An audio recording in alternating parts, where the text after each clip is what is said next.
Help me reach 10,000 subscribers. Please like this story and share your thoughts in the comments. Your feedback makes the stories better.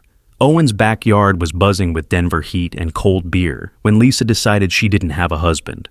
She moved through the crowd like she was auditioning for something, posting workout videos on her story, flexing a little too close to some guy's camera, letting her hand linger on a stranger's shoulder just long enough to make a point. I stood by the grill with Owen, spatula in hand, watching her hook her finger around some dude's chain and lean into his ear for a selfie. Owen glanced at me. "You want to shut that down?" "I'm not her manager," I told him. "Eyes on my wife." Lisa caught my look, smirked like she'd just gained 1,000 followers, and turned her back to me. The guy's buddies watched to see what I'd do. Good audience. I set my cores on the railing, walked across the deck, and stopped 2 feet from her. "We're done here." She pivoted, bright influencer smile. "Relax, Jake. It's Owen's birthday." "Exactly, and I won't let you use it as your personal studio." I raised my voice enough to cut through the music. This was the last take. "I'm leaving."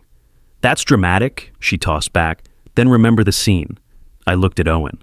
"Thanks for the invite, brother. I'll call you tomorrow." I turned, walked out the side gate, and drove home. No yelling, no debate, just the line. If I'd known where it was headed, I'd have left 10 minutes earlier and saved myself the hope. She arrived 15 minutes after me. The front door clicked, then her heels crossed the hardwood like she was entering a recording studio. I was at the kitchen sink, washing barbecue smoke off my hands the way I clean flux residue after a copper joint. Thorough, deliberate. "Okay," she breathed, setting her phone down like it was evidence. I pushed it. "I know you're upset." "I'm not upset," I corrected. "I'm done performing. Different energy entirely. I got carried away. I wanted to feel noticed. It was stupid." Her voice softened into that apologetic tone she used when brand partnerships went sideways. "I'm sorry, Jake. I won't do that again." "Tell me you mean that tomorrow morning," I replied. "Tonight you want to put out a fire. Tomorrow we'll talk about the matches." She nodded quickly like she'd accept any terms of service. Tomorrow. I slept on my side of the bed and listened to the ceiling fan cycle like a well-balanced HVAC unit. Steady, reliable, no drama. Apologies at midnight are like quick fixes on bad ductwork. They look good until the system gets tested. In the morning, I made eggs while she hovered at the kitchen island in one of my Morrison Climate Solutions t-shirts. Quiet, like silence, could be a down payment on forgiveness. "I heard you," I began. "So here's how it's going to work for a while." Her eyebrows lifted like she was waiting for system specifications. "Structured boundaries," I said, setting my plate down with the precision I use for thermostat installation. "We take a pause on couple events. You handle your social calendar. I handle mine. No parties where I'm a prop for your stories. If you go out, courtesy text by 10. Not permission, information. And we separate discretionary spending. Joint account covers the house and basics. Your brand deals aren't my tab. Mine aren't yours." "That's a lot," she said, reaching for her favorite mug. The one with Boss Babe written in rose gold. "It's basic," I replied. "Respect is easy until you have to show it without a filter." I apologized, she reminded me, more steel in her voice now. "Accepted," I said, "and this is me making sure we don't repeat the same cycle." She took a sip, studied me over the rim like she was calculating metrics. "You're punishing me." "Wrong word. I'm protecting the marriage from your boredom." Her mouth opened, shut. "So, the camping trip with Casey and Owen next weekend?" "Not going," I answered. "I'll tell Owen today." She let out a small laugh. "You're serious?" I put my fork down. "Lisa, I'm not competing with strangers on social media for my wife's attention. I'm not auditioning at home either. These are my terms for peace." She stared at the granite countertop, then at me, like she was calculating how far to push before losing something valuable. "Fine. Good. Last thing," I added, wiping my hands on the dish towel like I'd just finished sealing a joint. "No jokes about me in your stories for a while. If you want to talk about me, talk to me." "So I can't create anything?" She tilted her head. "Are we in some kind of documentary now?" "You can create whatever you want. You can also read the room. Choose wisely." She rolled her eyes and walked to the living room. I sent a quick text to the group chat, pulling the plug on the camping trip. Work scheduling conflict, rain check. Within a minute, Casey replied with a thumbs up. Owen added a shrug emoji, and then, of course, Lisa chimed in from the couch. "Jake's in his responsible era. I put my phone down. Public is public, Casey called. You two okay? We will be, I told her. I'm resetting a few things. Copy that. I'll keep Owen out of it. She paused. Lisa's been restless lately, posting at weird hours, that kind of thing. I noticed. Work was a relief. Refrigeration units and ductwork don't need validation or likes. They either work or they don't. Around noon, the shop bell rang, and Lisa walked in with a paper bag, phone already out but not recording this time. I brought lunch for my hard-working husband, she said, setting it on the workbench like a peace offering. Carl, my foreman, looked up from the equipment list, threw me a glance, and headed out to the service bay with a stack of invoices. He knew when to give people space.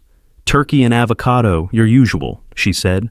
I can feed myself, I said, but opened the bag anyway. It was actually my usual. She knew. She also knew Carl could hear everything through the thin office walls, and she was keeping her voice normal for once. I meant what I said last night, she went on, about stopping the nonsense. Good, I replied. You'll have plenty of chances to prove it. She reached out and straightened a wrench by my elbow. Small, neat touch. No camera angles involved. How about dinner Friday? Just us. No phones. That works, I agreed. Home. Keep it simple. Home is fine, she said a little too quickly. I'll cook. She kissed my cheek on the way out, and for once it didn't feel like performance art. Carl came back in as the door shut. You two working things out? He asked, pulling a cigarette from his shirt pocket. We're installing a new system, I said. Same thing, he muttered, lighting up in the doorway. Then he added, You know last week when the crew was over helping with your deck repair? Lisa made some comment about you being whipped while filming one of her stories. Figured you should know since she tagged the location. Appreciate it, I told him. That system's been disconnected. I spent lunch moving my direct deposit to a separate account and switching the fuel card to personal use only. Not dramatic, not secret. Adult logistics for separating the circuits. I texted Lisa a heads up. Separating discretionary spending starting today. House stuff stays joint. We'll review in a month. She answered with a thumbs up, then a heart emoji. Then, totally understand, smart financial planning. At 5, she called. Brooke invited me to a housewarming tonight. I know I said I'd cook Friday, but tonight's nothing scheduled. You mind? Do what you want, I answered. I'm heading to Mark's garage to help him with his Camaro. Don't wait up. Okay, she paused. We're good, right? We're what I said we are, I replied. Respect and clear lines. At Mark's, classic rock played too low to drown out the hum of trouble lights. He wiped his hands and squinted at me over the hood. Heard you caused a stir at Owen's barbecue. I left early, I said, handing him a socket wrench. He grinned. That's one way to cause a stir. We worked in companionable silence. The carburetor sat on the bench like a stubborn puzzle, but mechanical problems have logical solutions. Around 9, Lisa's text popped up. Home by 10, promise. Be safe, I replied, better than nothing. I put the phone face down and kept turning bolts. Saturday afternoon, we hit Casey's barbecue. Neutral ground, smaller crowd. Lisa tried on a different approach this time. She stayed near me, passed me a plate, laughed at my dry comment about Owen's secret rub, like I was charming again. She leaned into my arm for a group photo. I let it happen because it cost me nothing and she wasn't performing for strangers. Brooke showed up all bracelets and commentary, locking on to Lisa like she smelled drama. So, Mrs. Responsible Era, she teased, loud enough for the whole patio. How's life with Jake's new policy manual? Lisa glanced at me, then at Brooke. He thinks structure is romantic, she said, keeping it light. My phone now has manners. A couple people chuckled. Owen threw me a look across the patio. I put my cup down. No policy manual, I corrected, voice even. Courtesy works both ways. See, Brooke said with mock sympathy. Mutual respect. How traditional. Brooke, I said, meeting her eyes. If you don't have anything useful to add, grab another burger and focus on your own situation. Her mouth snapped shut. Casey coughed into her cup, hiding a smile. Lisa's smile thinned slightly. That was unnecessary, Jake. Public comments get public answers, I replied. That's how we're doing it now. Owen flipped the chicken and muttered, fair enough. After the plates were cleared, Lisa touched my arm. Can we not turn my friends into our audience? You opened the performance, I said. I just joined the show. She nodded tightly. Noted. She did try for a few days after that. She woke me with coffee, put her phone face down at dinner, asked about a restaurant bid I'd been chasing. When I mentioned an early morning service call at a new brewery, she said, "You've got this." Like she'd switched teams and memorized the new playbook. Friday came, dinner at home. She cooked salmon and put on a playlist that sounded like elevator music for coffee shops. We ate in relative calm. "This is nice," she said. "It is," I agreed, and it was, in a small way. Halfway through, her phone buzzed on the counter. She glanced at it, then at me. "Work, let it wait," I suggested. "It's the new campaign vendor. I'll be quick." 2 minutes became 12. She came back, apologetic smile ready. "Fire put out. Crisis averted." "House is full of fires lately," I said. "Don't start," she warned. "I already started," I replied. "And I'll finish. If this works, great. If it doesn't, you'll know, because I'll leave, not because I'll create a documentary about it." She swallowed that, the edges of her mouth tight, then reached for my hand like we were negotiating a contract. "I'm trying, Jake." "So am I." The next week, I drew another line without drama. We'd been doing Sunday brunch with her yoga and wellness crowd for months. I canceled, sent the group a simple note. "Taking a break from group Sundays. Catch you in a month." Lisa read it, then stared me down like I'd just shut off the main power supply. "You're dismantling our social life." "I'm rebuilding the part I can stand in," I said. "You can be in it, but not like before." Midweek, she arrived at my shop again, this time with a bakery box and no phone in sight. She moved slower, different energy entirely. "I know I've been restless," she said, voice low enough that Carl couldn't hear through the office wall. "I'm bored, Jake. Not with you. With us. There's a difference." "There used to be," I said, flipping through equipment catalogs. "Now, it's a distinction without a difference." She opened the box, artisanal cupcakes that probably cost $20. "I'm trying to put the spark back."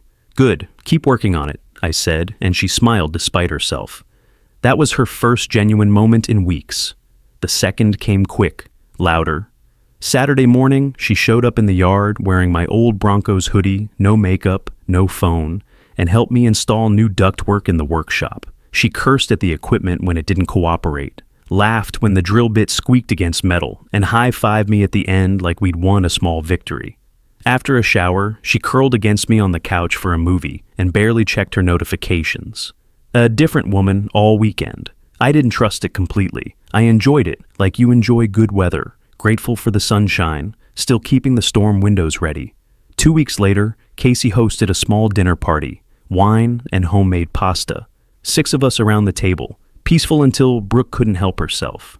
"So, how's the new management system going?" she prodded, spearing a cherry tomato. "Any compliance issues?" Lisa smirked. "He keeps a spreadsheet," she said. "Dates, times, violations, very corporate." "Cute," I said, not smiling. "Keep going." Owen leaned back in his chair.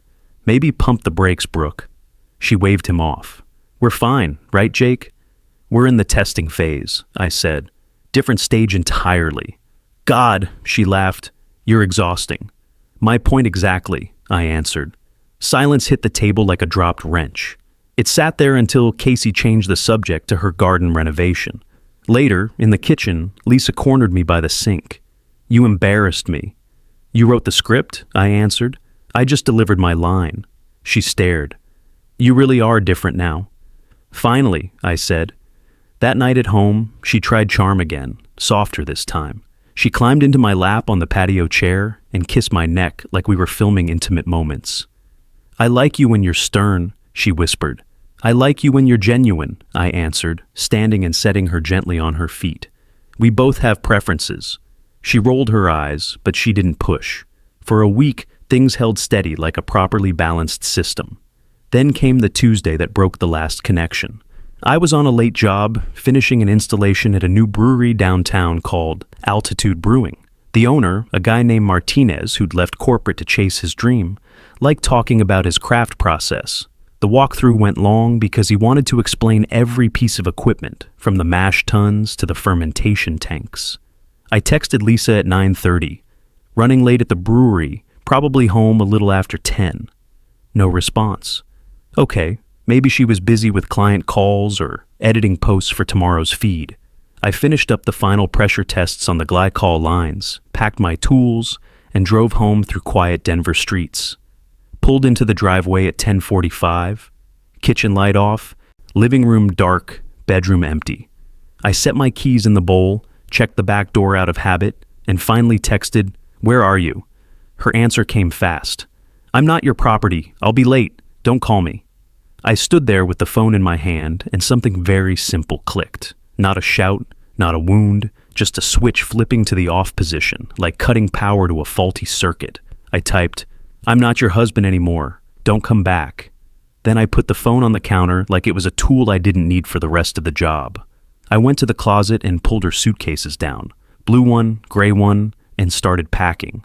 Not angry, not tossing things around, neat stacks like organizing parts inventory, work clothes, weekend clothes, shoes and bags, bathroom drawer items into a toiletry case. I gathered her chargers, her ring light, her laptop, her library book about building personal brands. I unplugged her vanity setup and coiled the cords properly, the way I'd been taught to handle electrical components. I took the spare key off the hook and set it on the kitchen table next to her phone charger. I called Nash, the neighbor who does locksmithing on weekends. He answered on the second ring, voice alert despite the late hour. "You okay, man?" "I need a cylinder change tonight," I said. "Front and back doors. I'll pay double rate." "I'll grab my kit," he replied without hesitation. "Give me 20 minutes. True to his word, he arrived in 15, quiet as a professional, making an emergency service call. I held the flashlight while he swapped the hardware with the precision of a craftsman who'd done this job 1,000 times. He didn't ask questions, just handed me the new keys when we were finished and took the old ones in a small labeled bag. "You want me to stick around?" he asked. "I'm good," I told him. "Thanks, brother." "Call if you need anything," he said, and headed out into the night. I set the 2 suitcases by the front door and sat at the kitchen table.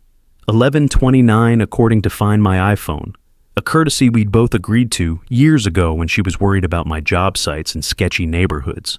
She was at some address I didn't recognize downtown, probably that trendy place with the rooftop bar she'd been featuring in her stories. I didn't stare at the pin. My decisions don't need GPS coordinates. Headlights swept across the living room wall just after midnight. The front handle rattled like someone testing a connection. Pause. Rattle again, more insistent. Then the door pounded, 3 short hits. "Jake!" her voice carried through the wood. "My key isn't working." I opened the door with the chain on, the way you'd crack a valve to test pressure. She had her purse in one hand and indignation in the other. "What did you do?" she snapped. I closed the door, slipped the chain, and opened it fully. "Your suitcases." She looked down at the luggage, then up at me, then down again, like she couldn't process the visual data. "What is this?" "I'm finishing the conversation you started," I said, steady as reading system diagnostics. "I'm returning what was never mine to keep." I held out my wedding ring. Her face went through 3 expressions I didn't have time to catalog. "This is insane. We had a fight." "No," I corrected. "We had a test. You sent the results. I read them." She glanced past me into the kitchen like she was looking for hidden cameras. "We can talk about this." "We won't," I replied. "You wrote it yourself. I'm not your property." "Right. And I don't keep what isn't mine." "These are your things. Go to your parents, your network, your followers, whoever you want. But you don't live here anymore. Starting now." "You can't do this," she fired back. "You mistake me for a man asking for permission." She put a foot over the threshold, testing boundaries like checking a seal. I slid the suitcases toward her with my foot. "Don't." It wasn't a threat. It was engineering, clear specifications with no room for interpretation. She stopped. "You're making a huge mistake." "Maybe," I said, "but I don't make the same one twice." "Jake, listen to me. I've been listening for months. Now I'm done. Pick up your bags." Her eyes filled like she was filming an emotional reveal. She reached for the ring in my hand. I put it in hers, closed her fingers around it like sealing a joint. "Where am I supposed to go?" she asked, softer now. "It's midnight." "Your family," I said. "Or a friend. You've been rehearsing this scene for weeks. You just didn't expect me to know my lines." She tried one last angle, the kind that usually worked in the past. "You'll regret this in the morning." "In the morning," I said, I'll be filing paperwork. She held my eyes like she could pull something from them, some familiar weakness she could exploit. Finding nothing, she took the handles, turned, and walked down the steps. The wheels bumped twice on the concrete driveway. I closed the door, turned the new deadbolt, and laid my keys on the table. I slept. Not well, not badly. Just horizontal with a clear decision in the room. At 8 sharp, I showered, shaved, put on a clean shirt, and drove to the courthouse. Paperwork is boring until it saves your life. I filled in every line with the same precision I use for installation specifications. On the way back, I stopped for coffee and texted Lisa a single note from a new email I'd created specifically for logistics.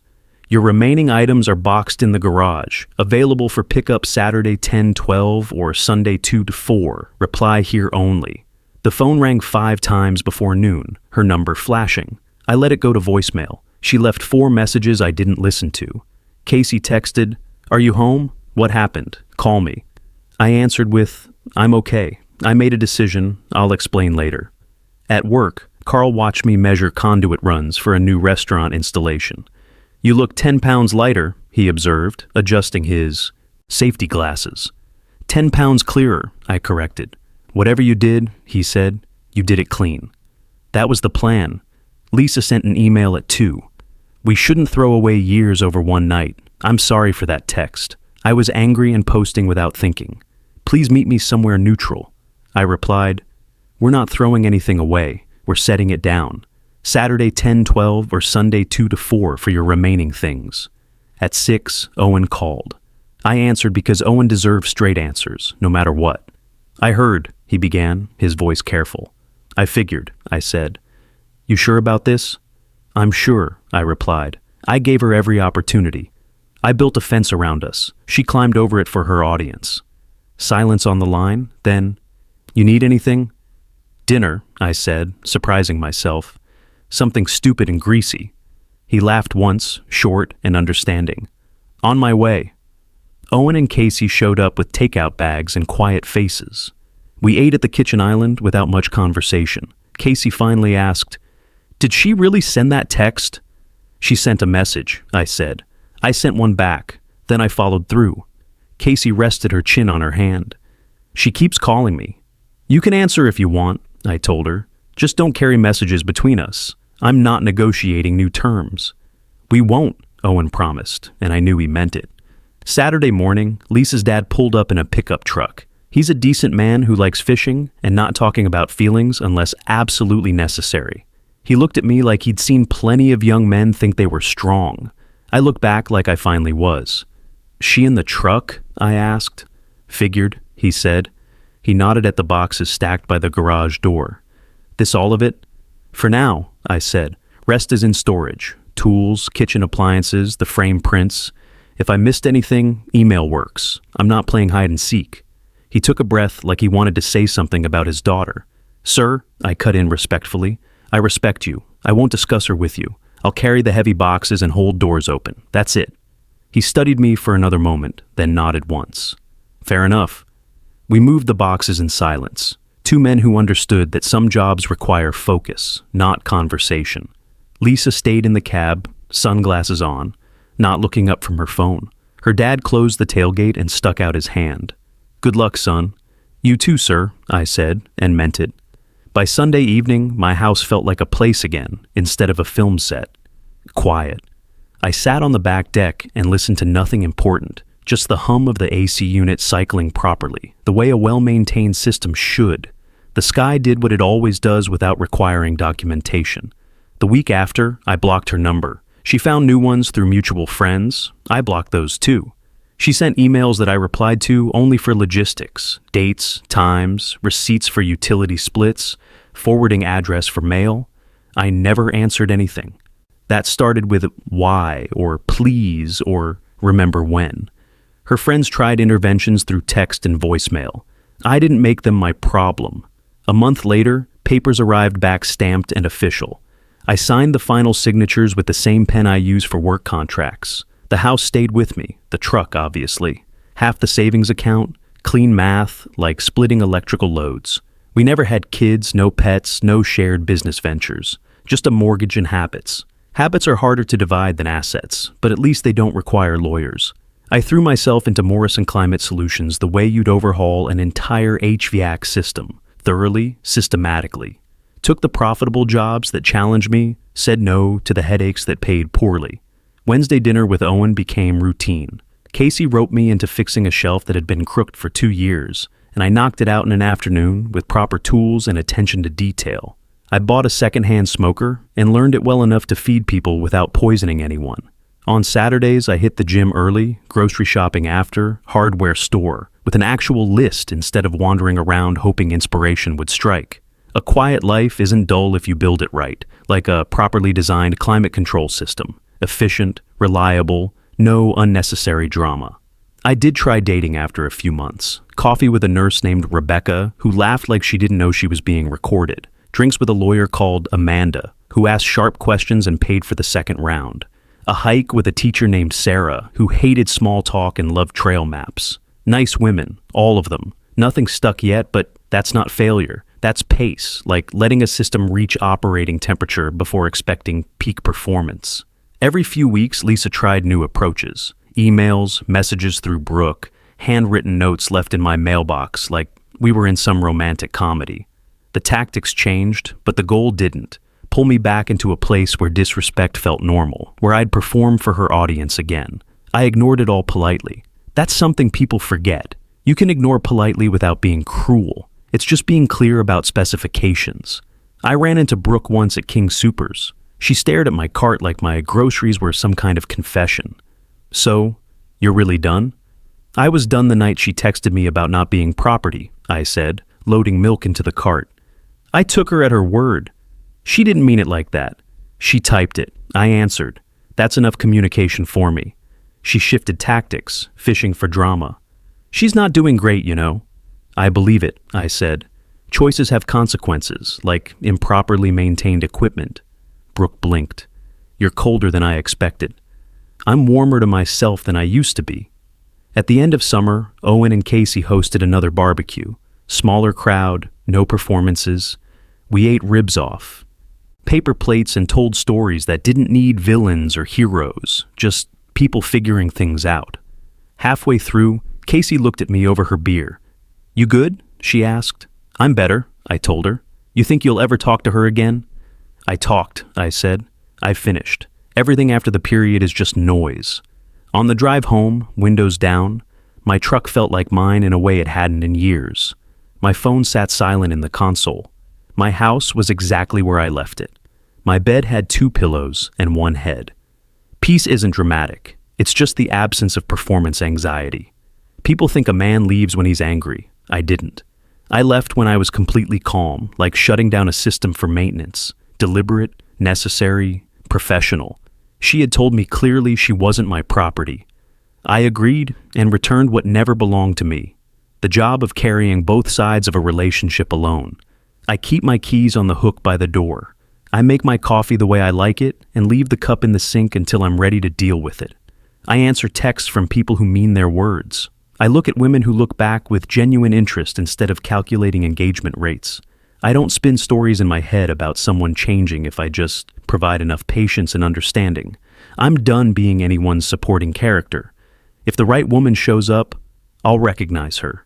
She'll speak to me like a partner, not an audience. Until then, I'm good right here. I'm at my table, in my house, with my quiet schedule and my ring-free finger, living a life that fits me like properly sized work clothes. As for Lisa, I hear things through the Denver HVAC network. She moved into a rental townhome on the other side of the city. She traded the yoga crowd for a new set of people who use different hashtags for the same games. Her posts look like she's chasing validation with equipment that has fundamental flaws. That's not my assessment. That's just what it looks like from across a room I'm no longer standing in. Sometimes a boundary isn't for the other person, it's for you. Mine was simple. I won't be disrespected in public, manipulated in private, and expected to smile for the camera. I won't audition in my own home. I won't carry 2 people's worth of relationship weight alone. When she told me she wasn't my property, I heard the freest sentence in the world. Right, I told her at the door. You're not. And I'm not your contractor either. Door closed, locks changed, papers signed, life resumed.